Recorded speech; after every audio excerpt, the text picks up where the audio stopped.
Esta introdução era para ter sido apresentada antes daquela primeira exposição que fizemos sobre o texto de Gênesis, capítulo 1 e versículos 20 e 21. Devido à nossa conta no Instagram ser comum e não comportar vídeos com mais de 10 minutos, não foi possível. Estamos fazendo, portanto, agora. Esse projeto visa um conhecimento mais profundo das questões relacionadas às traduções ou versões da Bíblia em português. Não temos o propósito de fazer críticas destrutivas e nem entrar em polêmicas, mas, como o título diz, é aprofundar, buscar conhecimentos. Desde a minha adolescência, eu comecei a ler a Bíblia de Gênesis e Apocalipse. E quando fui para o seminário, um seminário interno, Seminário Evangélico Betânia, em Coronel Fabriciano, Minas Gerais, de uma instituição missionária americana, a Missão Betânia, ali fazia parte do treinamento que os alunos, todos os dias, antes das atividades estudantis, deveriam fazer a devocional lendo a Bíblia. E isso fez com que eu aprofundasse ainda mais este hábito da leitura da Palavra de Deus. E há anos venho fazendo uma leitura de forma mais investigativa, analítica. E além da extração da mensagem que a palavra transmite para a nossa edificação espiritual, tenho procurado ver as dificuldades, as distorções, as deficiências que têm acontecido nas versões. E por isso tenho lido várias versões, inclusive as melhores em português. Não sou daquelas pessoas que costumam anotar a quantidade de vezes que já leram a Bíblia, mas sei que são dezenas de vezes. E agora estou fazendo mais uma leitura da Bíblia de maneira, vamos dizer assim, analítica, comparando com os originais hebraicos. Mesmo depois que saí do seminário, procurei aprofundar o meu conhecimento nas línguas originais, hebraico e grego, e também durante mais de uma década como professor de faculdade de teologia, ali ensinando grego e hebraico elementares, pudemos ir aperfeiçoando. E sempre fiz menção aos alunos dessas dificuldades que às vezes a gente era também questionado. E agora estou fazendo a leitura baseada na Bíblia Sagrada, né? A Palavra de Deus. Nós temos aqui a Bíblia Nova Almeida Atualizada, a NAA. Como disse, já fiz essas leituras na NVI, na Nova Bíblia na Linguagem de Hoje, na TEB, que é a Tradução Ecumênica Brasileira, a Bíblia de Jerusalém, que são versões mais próximas dos originais. Sabemos que existem versões que são dinâmicas, como na Linguagem de Hoje e outras. E a Linguagem de Hoje é uma das melhores nessa categoria. E versões ou traduções mais literais, que o sentido é mais próximo do original, enquanto as dinâmicas expressam mais uma interpretação do tradutor, do que ele entendeu na mensagem do texto original grego ou hebraico. E dentre as literais, a mais fiel, próxima dos originais, uma das mais fiéis, vamos dizer assim, é a Bíblia Almeida Revista Atualizada, tradicional ARA, né? E agora ela sofreu uma nova edição para aprimoramento e ficou excelente no aspecto da atualização do vocabulário, substituindo palavras arcaicas pelas palavras mais assim usuais atualmente, né? E um aspecto interessante foi a mudança do tratamento do pronome do verbo da segunda pessoa do singular e da segunda pessoa do plural, tu e vós, para você, ele e vocês e eles, né? Só nos casos formais, como falando com Deus e a autoridade, é que se usa, então, as segundas pessoas no sentido tu e vós, né? Porque é uma linguagem mais, é um tratamento formal lá na palavra, como na palavra de Deus, como nos Salmos, por exemplo. E, como eu disse, existem essas dificuldades. E agora estou fazendo na NAA essa leitura analítica, comparando com os originais hebraicos. Eu tenho tanto a Bíblia, 2 Bíblias em hebraico do Velho Testamento, além do Antigo Testamento interlinear, e também como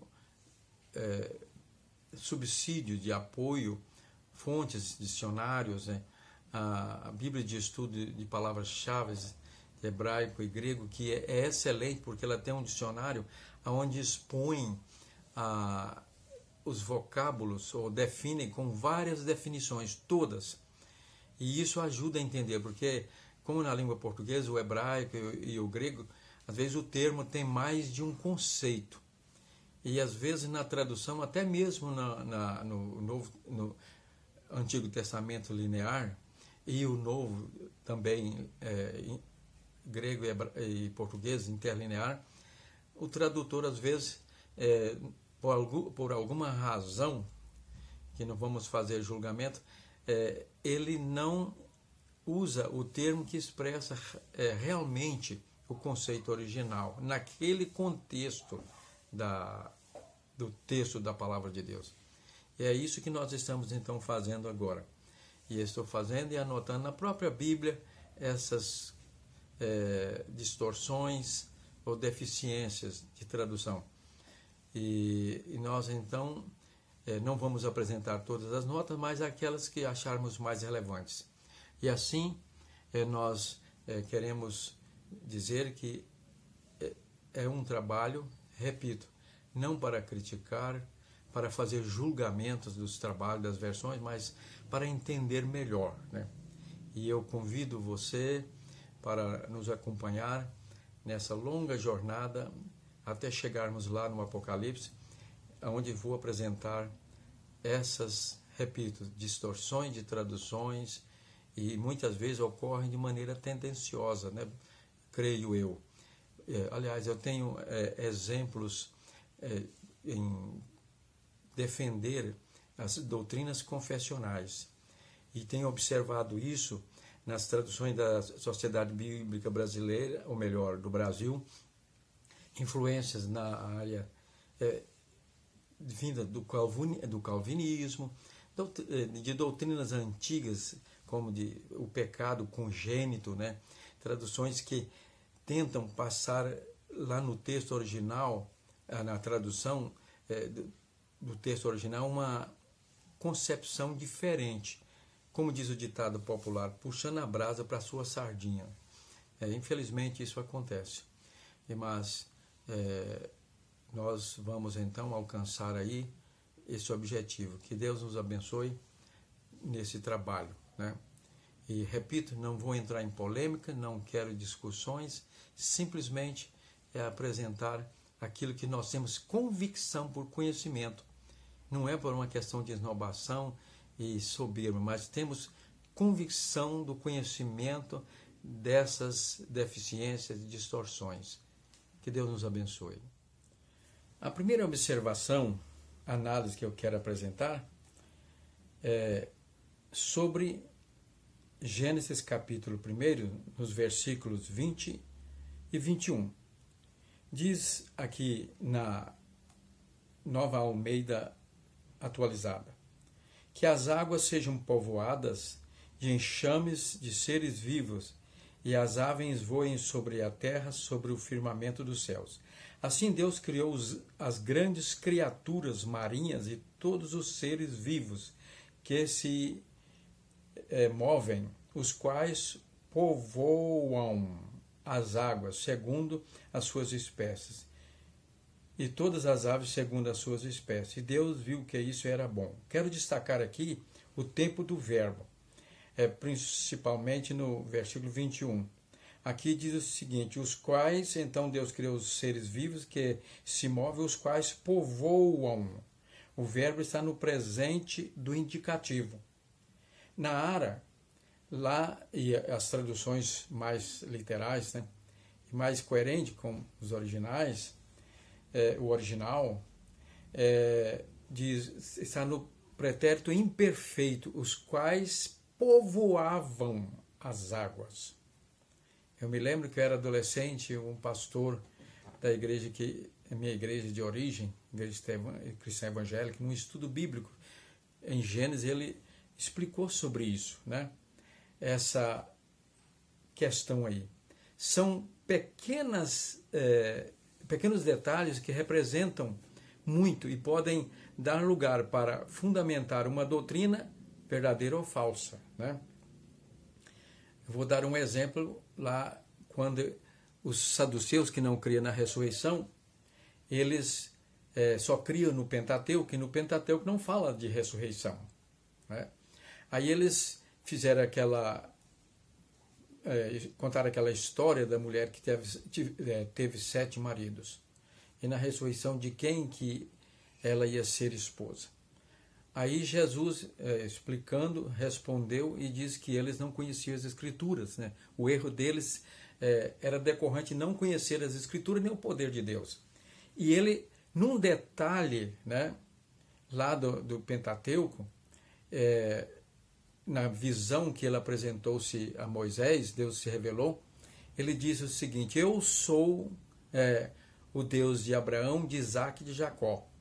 Ali, aquele detalhe do tempo do verbo, no presente, Jesus mostrou que existe evidência da ressurreição no Pentateuco. Ele disse, quando ele disse eu sou, ele disse, então ele não é Deus de mortos, de pessoas que não existiam mais, porque ele teria usado o verbo no pretérito imperfeito, né? Eu era, né? Eu era. Então, aqui ele disse, isso prova que Deus não é Deus de mortos, mas de vivos. Aqui o verbo diz o seguinte, os quais povoam, mas lá a tradução mais correta é povoavam. O que isso quer dizer? Aí há um detalhe curioso, como aquele pastor disse, e analisando, né, a outros comentaristas. Eles aqui está uma evidência de que quando Moisés escreveu a revelação da criação, Deus revelou, aqueles grandes animais marinhos se refere aos dinossauros, aos animais extintos, que hoje nós vemos aí nos fósseis, né? Que foram extintos há 70 milhões de anos ou mais. Então, quando ele diz aqui, povoavam, é porque na época em que Moisés estava escrevendo, já eram extintos. Então, aí mudam o texto. Isso parece ser uma tendência fundamentalista de querer admitir que o livro de Gênesis é uma narrativa literal, né, da criação. Quando nós sabemos que os 6 dias da criação é uma exposição, uma apresentação didático-pedagógica, usando até linguagem simbólica para explicar a misteriosa obra da criação, que Deus não poderia explicar tudo. E isso, quando nós cremos assim, ajuda a entendermos que não há choque entre a ciência e a Bíblia, né? A linguagem de Gênesis é uma linguagem figurada, simbólica, não literal. Claro que existem algumas coisas que são literais, mas aqui, quando fala dos 6 dias da criação, não são 6 dias de 24 horas. Né? Não sou eu que estou dizendo, os grandes especialistas também creem assim. Agora, há aqueles que afirmam que são dias de 24 horas, e usa aquele termo lá, né? Houve tarde de manhã, mas tudo são forma de Deus expressar. O que não importa aqui é entrar em polêmica, porque não representa questão de salvação e de fé, né? Portanto, concluindo, o texto correto diz que os quais povoavam as águas, né? E povoam, aqui já é uma forma de fugir da explicação e não admitir essas eras geológicas da Terra, né?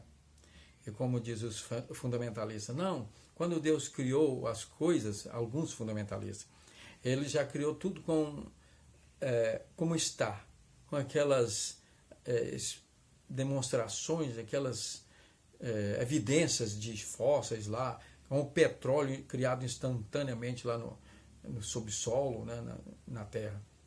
Bom, é isso aí. Essa fica aqui a primeira exposição, a primeira nota em que a NAA foge da tradução mais adequada. Que Deus abençoe.